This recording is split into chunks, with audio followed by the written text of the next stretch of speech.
Hello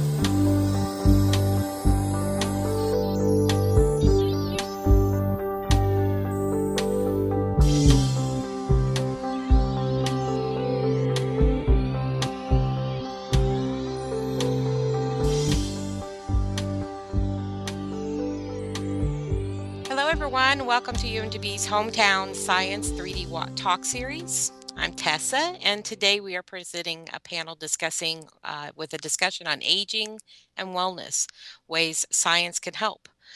Please help us out and complete our survey. It's available from the link popping up on your screen or by clicking on the PowerPoint viewer on the stage. When you walk around, you'll trigger it. Our moderator is Roger Marion, PhD, to UTMB Distinguished Teacher Professor. On the panel is Tony Denuzio. I hope I pronounced that right, Tony. He's a PhD who is an assistant professor and director of the East Texas Geriatrics Education Center. Rebecca Galloway, PhD and assistant professor and director for clinical education, UTMB Physical Therapy Department, and fellow of the Seeley Center on Aging. And panelist Bronia Michael Jinko, RN, MSN, GMP. She's a clinical educator in the Department of Internal Medicine and Geriatric Medicine. So we'll let, how we're going to do this is it's going to be kind of an open discussion. This panel will encourage audience participation. There'll be a moderator, who is Roger, who will pose over the course of the hour 5 questions about aging. The 3 panel members, all experts in different areas of the aging research and practice, will respond to the questions. This is spontaneous, it's not rehearsed, and the audience is requested to ask questions to make comments during each of the questions. And Roger doesn't want you to wait until the end or for a pause. When you hear something that stirs a question or just you want to make a comment, send it to Ellen in the background with the white lab coat. Ellen will pass it along to me, and I will then, when there is the next pause, relay it to the panel so they can interact with your questions.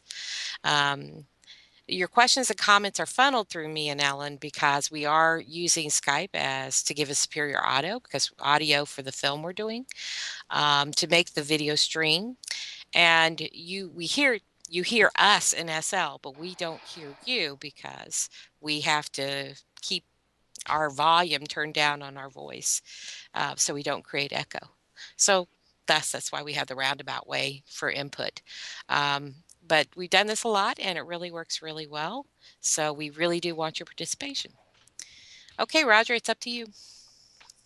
Okay, great. Thank you for introducing us and thank you for having us here. And I'm very grateful for the audience out there. And we do want to create a conversation today, not just a bunch of people up front talking, but to give you a chance to interact with us. And the first question is, who wants to live forever?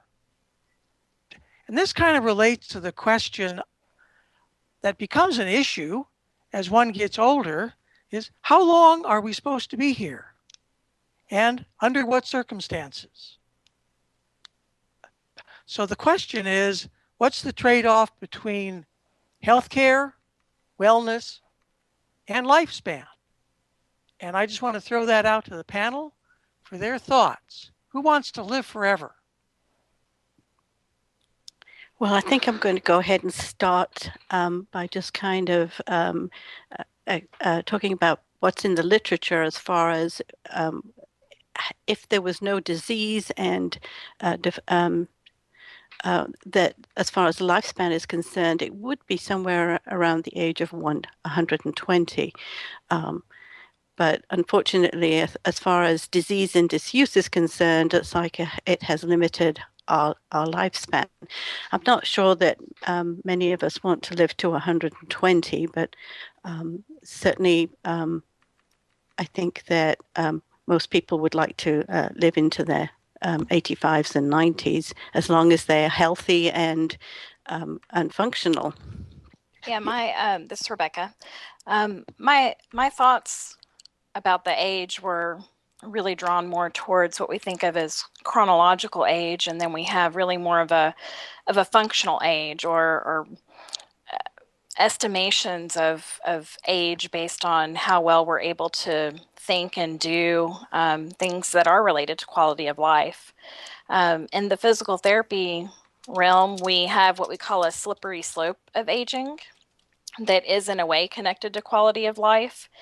And people who are at the top of that slope are in what we call the fun category. They're able to do not just daily things, but additional things that they aren't limited in physical or cognitive capacity for what they want to do. And then that slips down to function, people who are perfectly capable of being independent with daily things, but don't necessarily have the residual capacity to do a lot more. And then that slopes down into frailty, and then finally into failure. So I think where we consider, what healthcare interventions are most appropriate are really have more to do with the frailty and the failure ends of that spectrum. Okay, there is a question, and first question is, what is the trade-off between healthcare, wellness, and lifespan? Okay, let me just throw one out there. This has just happened in my personal life. My mother-in-law is over 100 years old and has been in a nursing home for about 8 years and really hasn't been able to walk for all of that time, and just recently fell out of the bed and broke both of her kneecaps. Oh my goodness. She is not a happy person and really asks, why am I still here? Oh my goodness. I think we could all relate to that.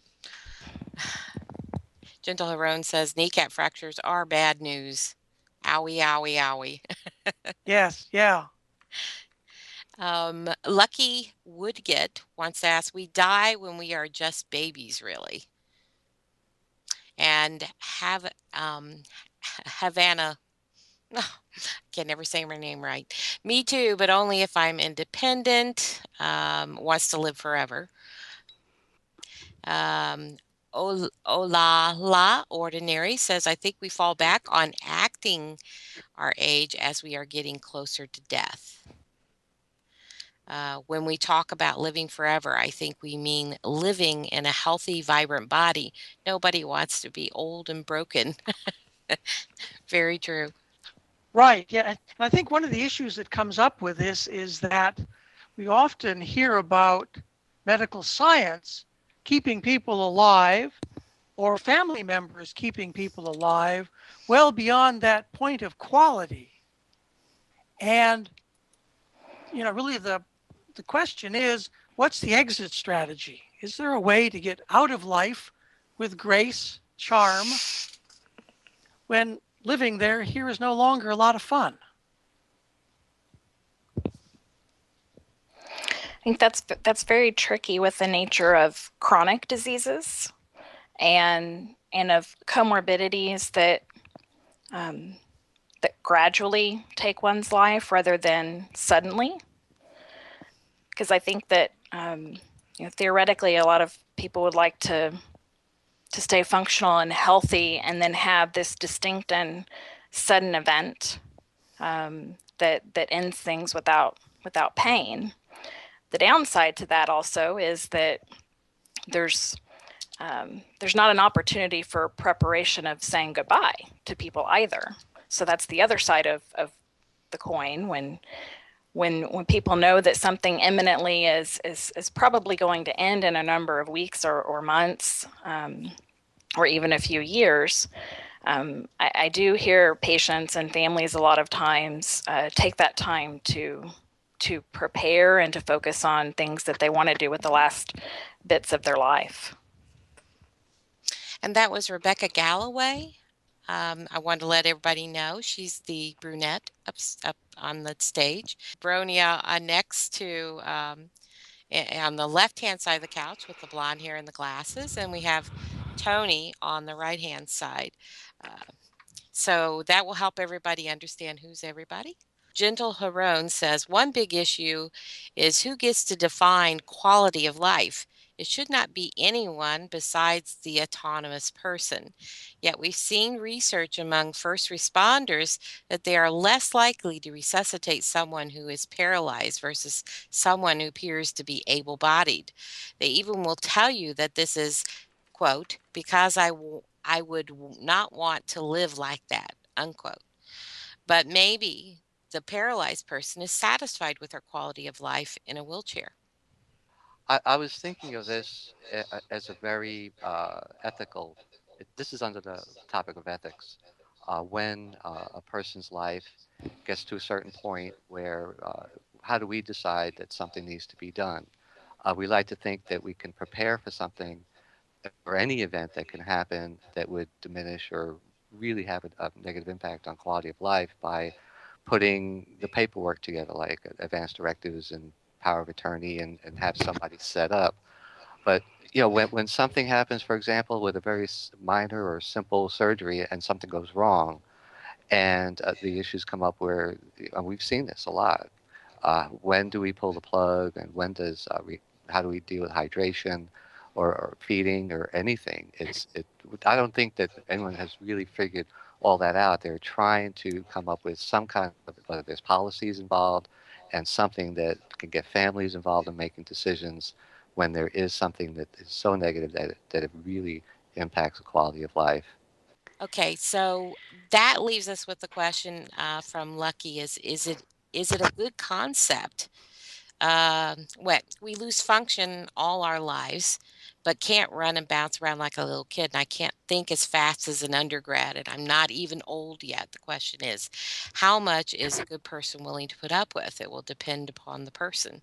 That's a comment about the wheelchair bound person. Yeah, I'm going to interject here, and this is Branya, and just basically to say that as far as CPR is concerned, and it's like defibrillation and all of these ventilators, everything was introduced to try and keep the young alive and to be able to give them a chance to live a full life. I think that once you're getting into your 80s and 90s, to try and resuscitate at that age causes tremendous amounts of harm, as far as physical harm, as far as the body is concerned.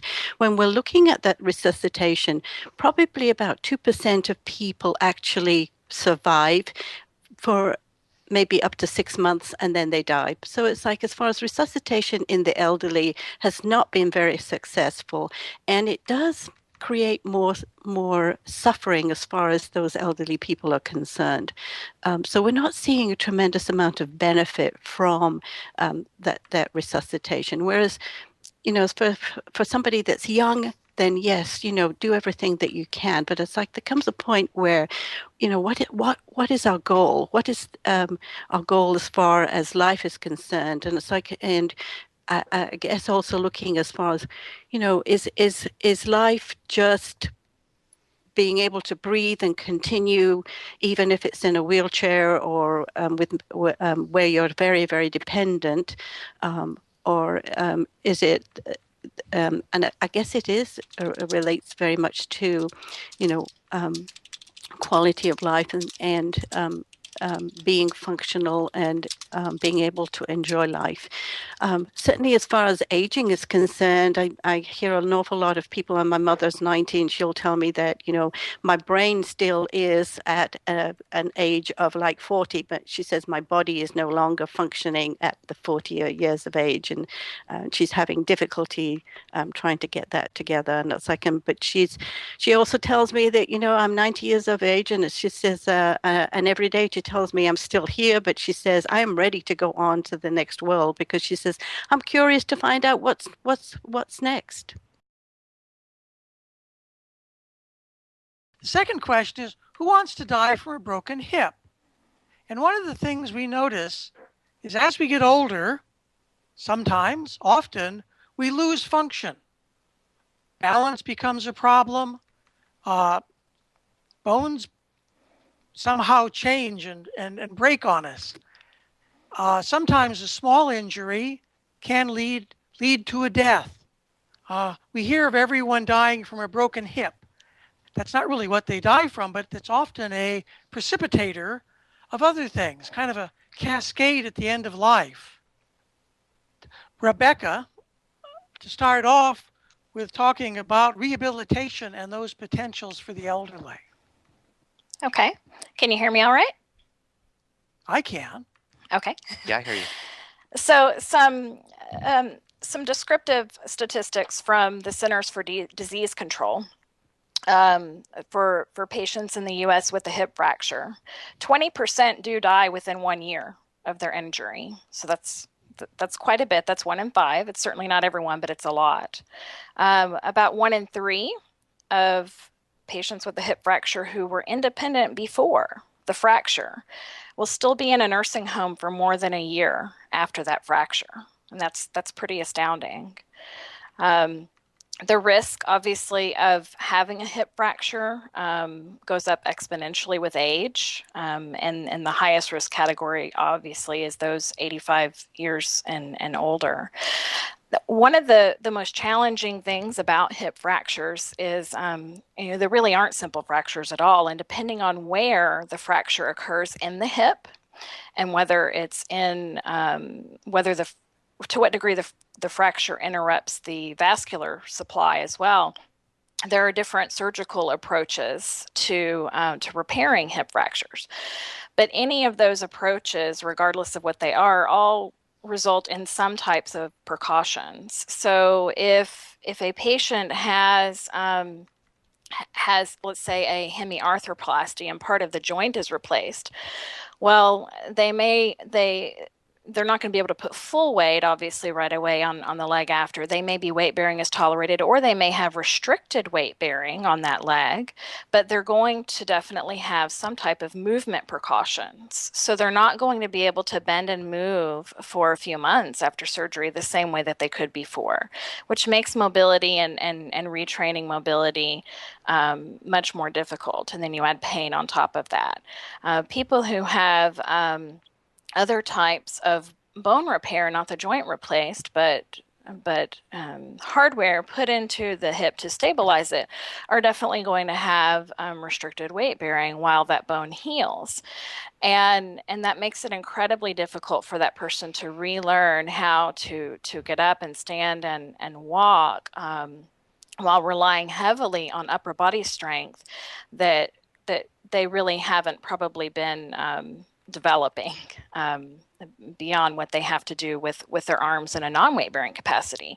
So now you're asking them to basically use their upper body to assist quite a bit with walking after surgery. So the demands on the body to rehabilitate after a hip fracture are quite extreme, actually. And many people who break hips had risk factors prior to the fracture in terms of lower body weakness or balance issues and needing to use a device already. So a person might have a great desire and motivation even to rehabilitate and get back to their baseline, but there are a lot of real barriers. And those are just the musculoskeletal types of things. Then you have risks for blood clots, for pneumonia, for pressure ulcers, and a whole host of other multi-system problems for which, as Roger was saying, there may be a lot of other sequelae that eventually lead to the person's death. And Genterone says what Saphira is speaking about relates not only to how we need to be treated after breaking a hip, but should be cautionary advice prior to or to prevent breaking a hip. And that brings me to a question I have, if that's okay for me to interject. I have bad knees, and I wonder how much that plays into the effect of putting so much stress on your hip area or your feet area for that matter. Does that relate in any cognitive kind of way, Rebecca? Well, generally, when someone has pain or abnormality at any particular joint, the joints above and below that do end up acquiring either abnormalities or abnormal stresses in some way. And so over time, not overnight, but over a period of time, pain and problems in one joint do tend to not stay restricted to that particular joint. Yeah, because I find myself relying more. I do things to accommodate the knees, Right. and it causes more stress on those other parts of my Right. body. It also affects posture and spine alignment Oh, as well. then that would explain my back too. Yes.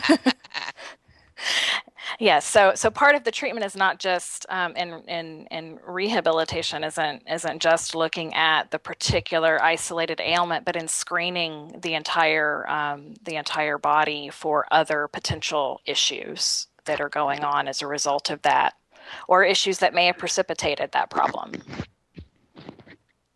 I was saying that Tony might be able to comment from a community perspective on programs to keep elders more well, more able, less at risk.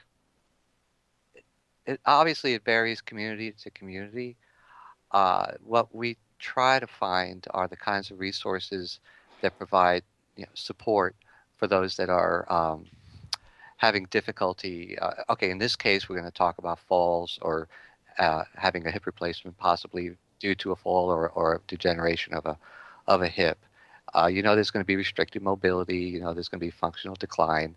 And some people may not want others to know that there's a lot of pride to go along with being able to stay functionally independent. So they're moving along. And the thing is, for example, we have a lot of support for some of our older members that are going through health problems through our church. That's been an area where we can count on a lot of support. There's groups, a senior network that exists throughout East Texas in the group that we work with through the East Texas Geriatric Education Center. I see July is back. Right. So, and trying to get families educated in terms of the risk factors for either themselves or a loved one in the family, and to go maybe look at the issues that are going on in the environment in the home. Are there risk factors for falling that may result in a hip fracture or broken hip um, that that can be avoided? Many seniors like having their throw rugs, or they have newspaper stacked thing, and just to get around.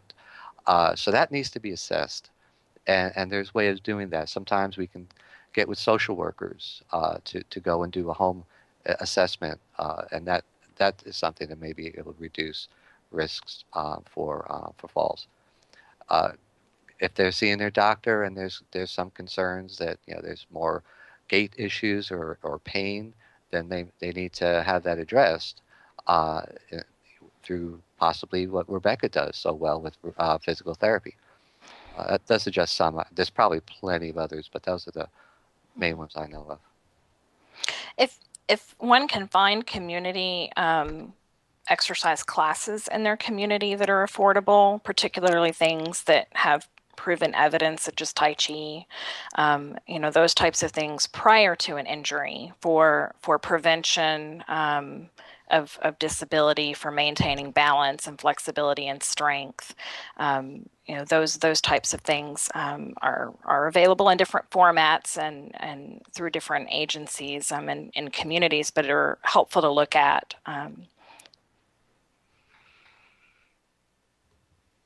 Okay, that's great. Let's move on to the next question. I kind of want to get through all 5 in our time, and we'll come back as needed. This was my father's concern as he aged and got older, is that he didn't want to die in a nursing home. Now, both my parents were fortunate in that they did indeed die at home. But for a lot of people, that's not an option. Okay. And Lucky says a lot of older people are quite isolated, and I could imagine this would cause problems in mental health and aspects of self-worth. I see in some countries the families stay closer together, and it seems older people are healthier because are in a healthy family environment and have a better life.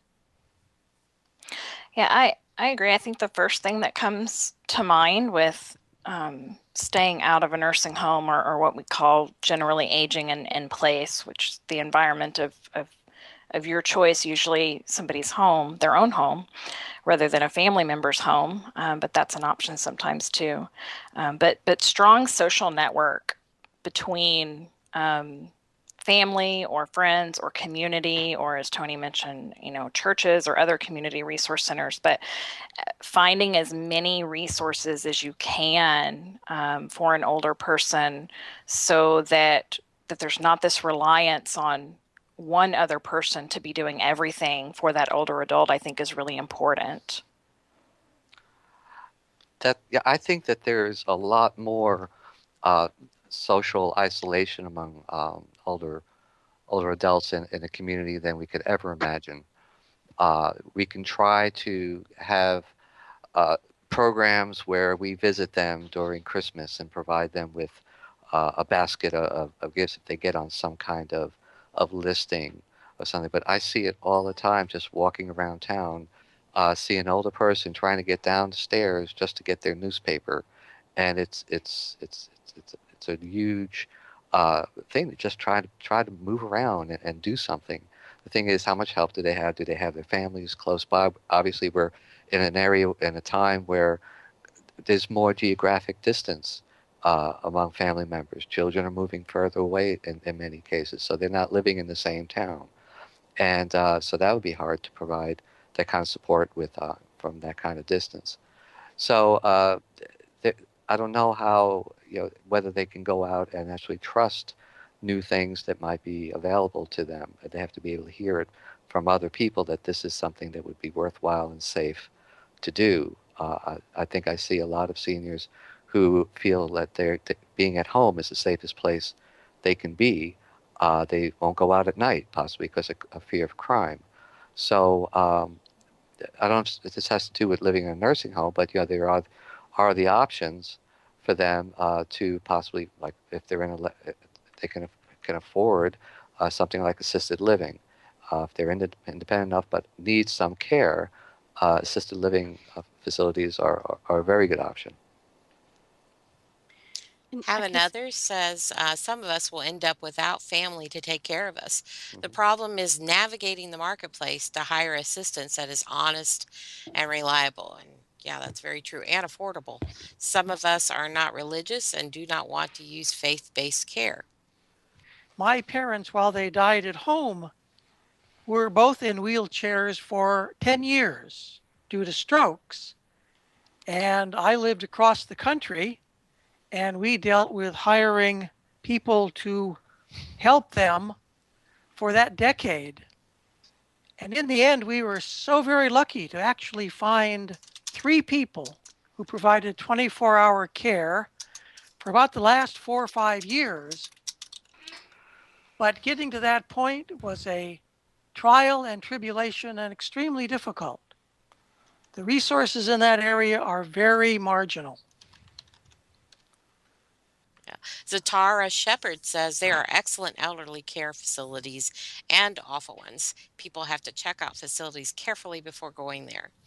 I used to work for an excellent one several years ago, but I've seen some that are not so good ones too. Ellie says that 13,000 for full-time care for a month here in Texas. Oh my goodness. And Have Another Latte says, are there government sponsored evaluations of these providers? State regulations are real.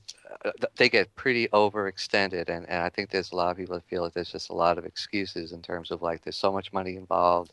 It's a financial incentive for facilities to keep residents, regardless of how well they do provide care.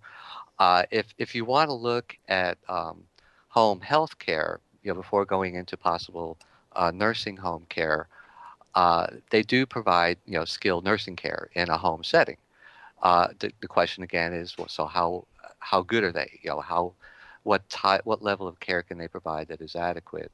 Now that's obviously not the same as home care. So home health care, you need to have a doctor's order, for example, to obtain home health care and have it paid for possibly by Medicare, and it's provided by trained professionals, many times nurses. So Branya can speak to that issue in terms of the level of care provided for skilled nursing care or from home health care. And they are monitored, and the agency is managed. And the question then is, so how well is it managed, and who actually does it? Many times you could go to the Department of State of Aging Services. Better Business Bureau has many uh, comments about the different types of home health agencies. Uh, so that's some resources there. Do they have a list of the good, bad, and ugly somewhere? I'm pretty sure we could probably find it. It's out there. But Okay, Carla says you are liable to get a worker who will steal from the house. We didn't discover all the missing money until after my grandfather died. What she was really doing when we didn't happen to check in randomly, who knows? Ugh. And Ellie says some assisted living is good. Lucky says some homes for the old are a living nightmare here in England. And Zatara says, I took care of my elderly, bedridden mother for 5 years and another lady for a few months. It's hard for families to adjust to taking care of a parent. And then mhm. Lucky says, again, we have quite a few nursing homes shut down with almost torture-like conditions. Oh my goodness. What we know that there are bad stories out there. We know that there's problems. There's been so much written about nursing home abuse of residents and the stealing that goes on in home health agencies. Someone coming to the home. I think what that's done is perpetuated the possibility that caregivers feel isolated, feel that this is something they can only do on their own, and whether they want to get their children involved, for example, if it's a husband taking care of a wife with Alzheimer's that is advancing and causing some issues well, what's going to be the option then? Go to a nursing home? Well, that's going to be a real difficult decision. I think that because we hear so many negative things about the healthcare system, that people are feeling that they just can't trust anything. So they're going to be on their own, and they're going to have to share that, really take on the majority of the burden of care for an older person who has huge healthcare needs. Okay, Carla says most nursing homes, even supposedly good ones, are awful. We fight all the time with the one that my mother is in. You have to threaten them to get them to do their basic jobs. It's an amazing situation. Gentle Harone says, right, Zoe. Difficult on both parents and adult children as the dependence relationship is turned on its head. That's very true. The whole thing is a nightmare. And Zoa says respite care and home health aides are wonderful relief for families. Often those are provided by Medicare. Gentle Round says Nursing Home Quality Initiative from the Center of Medicare Services. She gives us another link to go on the website. Thank you, Gentle Harone. Luciana Florian, sorry, seems like something the double ARP should be able to offer a rating of elder care opportunities. Oh, I like that idea. And Zatara says, some people took care of my mother before I got there and stole things from her. Whimsy says, the place my aunt is at tried to say we couldn't take her out to lunch. They were treating her like she was in jail. Oh, this is just horrible. Zahara says, I hired an RN to care for my mother a few days once, and she was very good, but also very expensive. Where we live is an issue. The other issue is how we get around. In the United States, we get around with a car. And one of the great fears of a lot of older people I've known is losing the car keys, losing my independence. I end up dependent on someone to get me where I need to go. So I may have a place to live, but how do I go shopping? How do I get to doctor's appointments? How do I visit friends? How do I go to church? All these mobility issues are almost as monumental as where am I going to live? Well, Roger, where you live may say a whole lot about how easily you can get around. Obviously depending if there's if you don't drive, how is your mass transit? Are you on a bus line? I've known seniors that look for housing, and they one of the things they look for is how close are they to a bus stop. Uh, I just um, I just got back from Mexico, and I was in San Miguel, and there are taxi cabs all over the place, and for 300 pesos, or about um, $3, $2.50. Um, I'm sorry, 30 pesos. You can find a cab and take you any place around town. Now, we can't really do that around where we live because it's so expensive just to take a cab from here to there. Finding bus lines can happen pretty easily around the island here, but it's not an easy thing to just try and get around. I've seen more and more seniors actually riding bicycles around town. It may not be the safest thing, but that's also something to consider. And there's plenty of people walking around. Well, Gentle Roan says transportation dependence is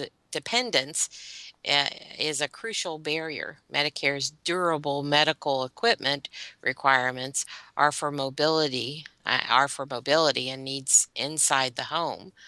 Mobility needs inside the home, but not for mobility needs to get out to go shopping or go to the doctor. Yeah, that's correct. All of the medical necessity justifications are based on, can you maneuver around your own home? So they don't take any consideration as far as how you get to the doctor to move better. Nope. That is unfortunately usually at a private pay level. Some things, fortunately, such as walkers and canes and simple mobility devices, have become much cheaper from, at least here in our area.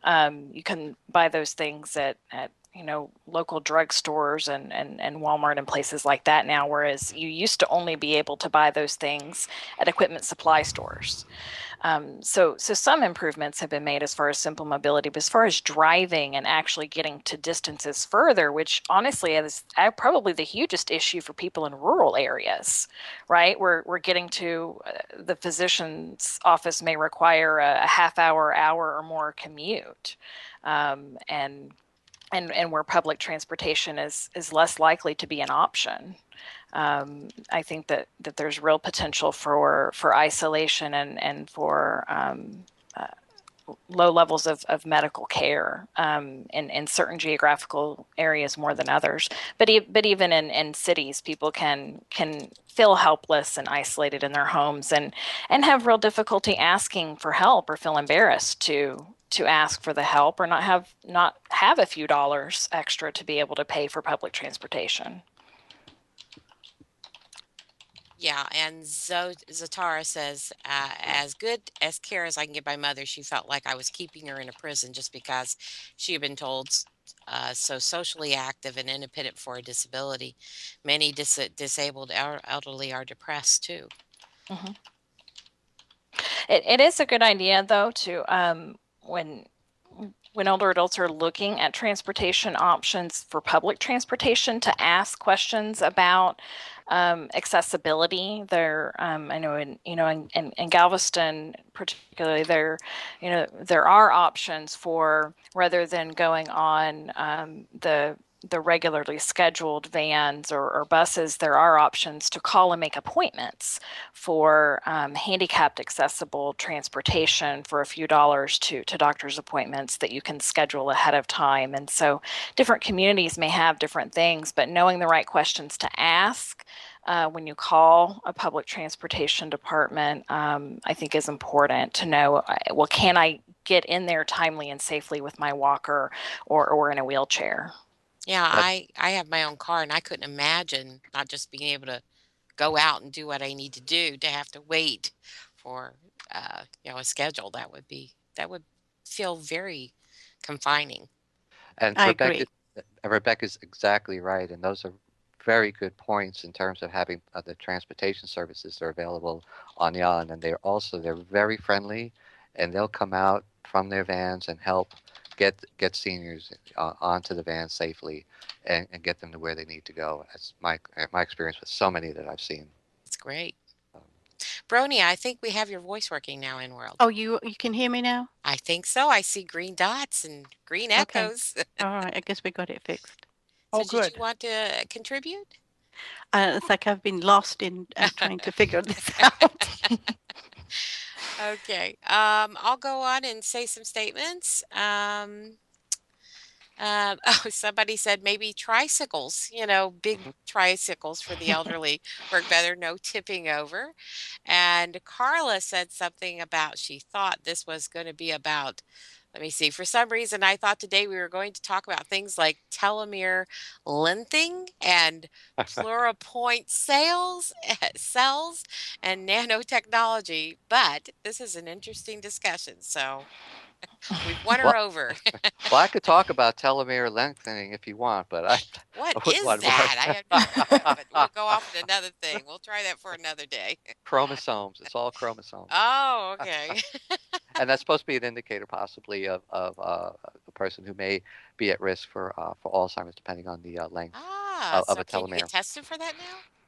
I think so. Oh, I honestly don't know for sure. that would be Uh, very cool. I mean, it'd do it, be depressing if it came but out positive, you could but probably do a karyotyping let's see. to look at the length, or if there are chromosomes that look like they can be mutated or not Ah, healthy, quote unquote. So anyway, it's another topic and another day where we can actually look at major science advances in healthcare, which I think might be a good idea. Okay, Our let's topic take next a will let's be take a moment to look at one more aspect of the car keys, and yeah. that is when adult children start to consider their parents to be a danger behind the wheel, how do they approach taking the keys away?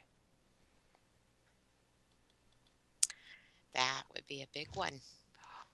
We have a video that we put together of having that conversation between or among the health provider, the doctor. There's a general nurse practitioner there to talk not just with the older person who is won't be very happy about having it suggested that they take the car keys away, but with the family members and for assurance of how they're going to help or how will if they're available to make that loss of independence with losing the car keys less of a burden or an impact.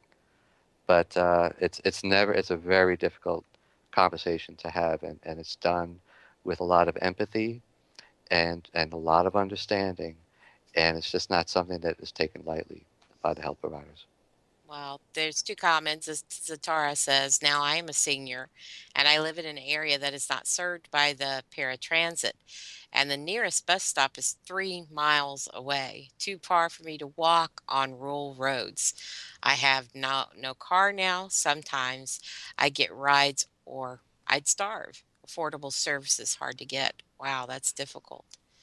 And Carla says, yes, in metro areas like Boston and Yes, Washington, D.C. area, there are on-demand scheduled public transportation vans for people who qualify, both people who walk and people with wheelchairs.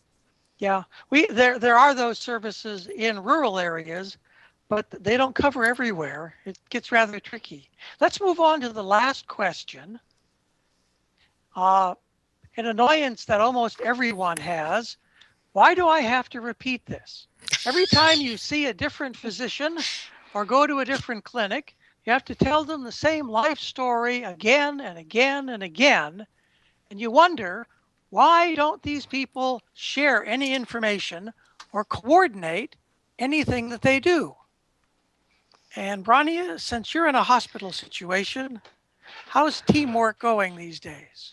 Actually, we're looking at trying to improve the communications between different groups of physicians, and certainly with the electronic medical record, this has helped tremendously by allowing different physicians to be able to access the record and to be able to read and keep up with all of the different physician interactions.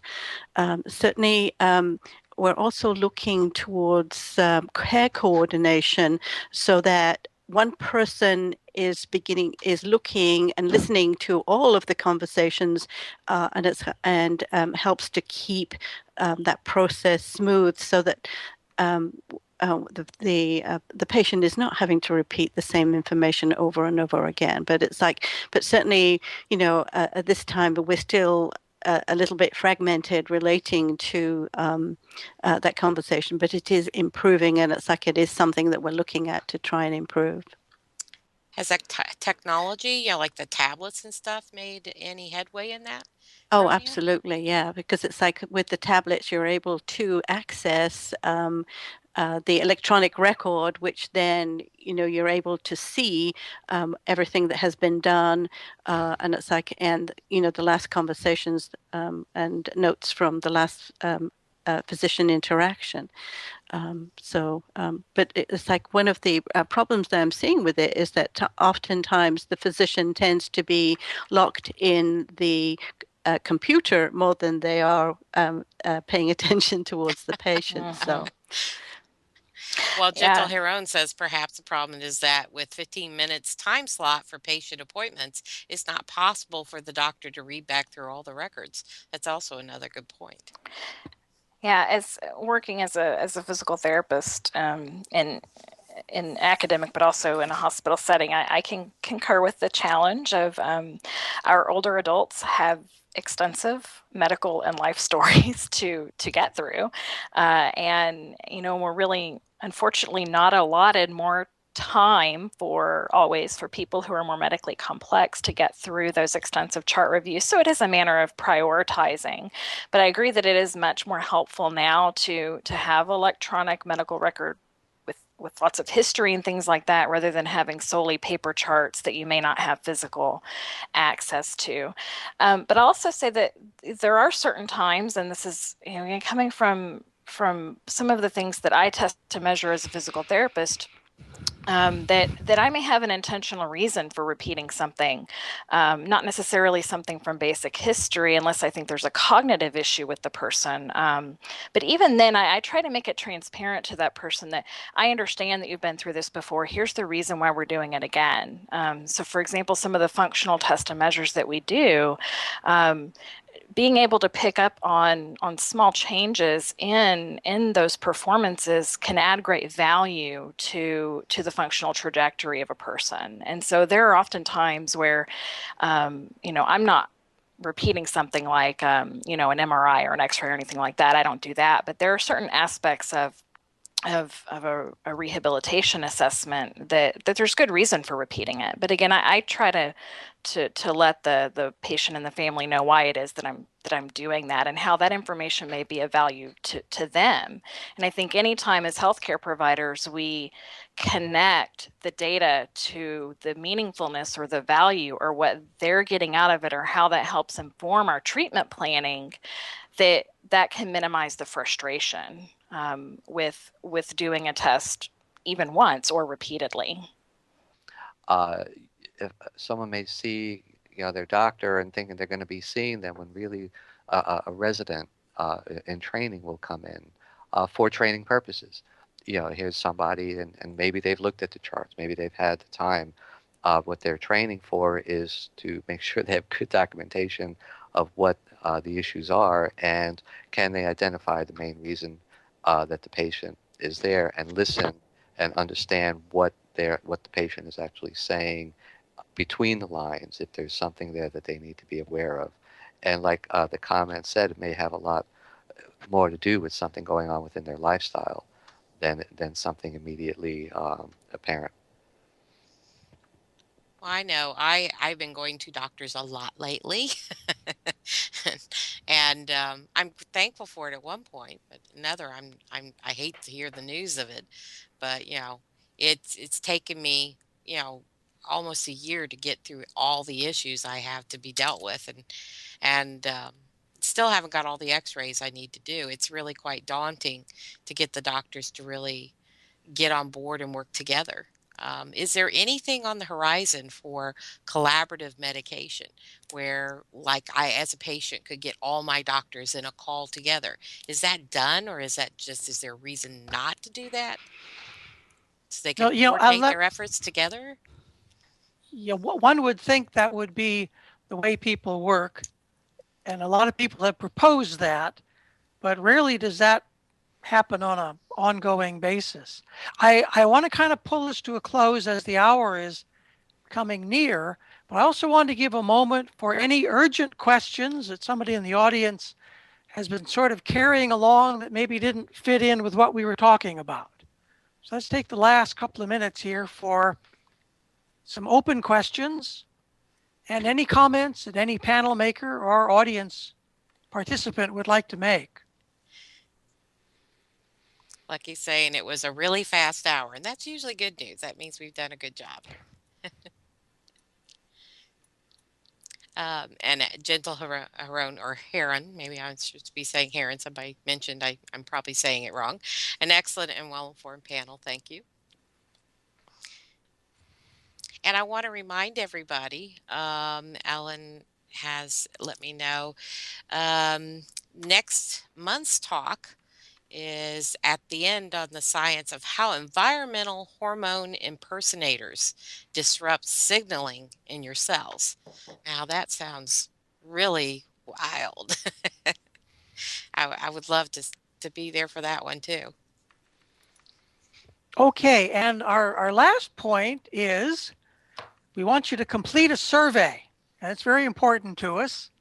We want to know and get some feedback on how this seminar went, what you liked, what you didn't like, and how we can improve it. Somebody's saying that I'm not a geneticist. I have a microbiology background as well as aging, and I'm fascinated with the biomedical side of aging and the advances in longevity that are possible. And we've seen that. But I think genetics can do a lot for understanding why and how we age, and possibly even how we can prevent disease in the future. Anyway, that's another discussion. Yeah, I can't wait till they can download my brain from a file into a new body. That's what I want. That way you can live forever. Well, I don't know if I want to live forever, but I want a second chance to do it right. Well, then there's reincarnation. Yes, but you lose all your memories of wisdom. Well, thank you everybody for being here, and I hope we keep doing our discussions. And we just so appreciate your interaction and contributions to the discussion. And we'll see you next time.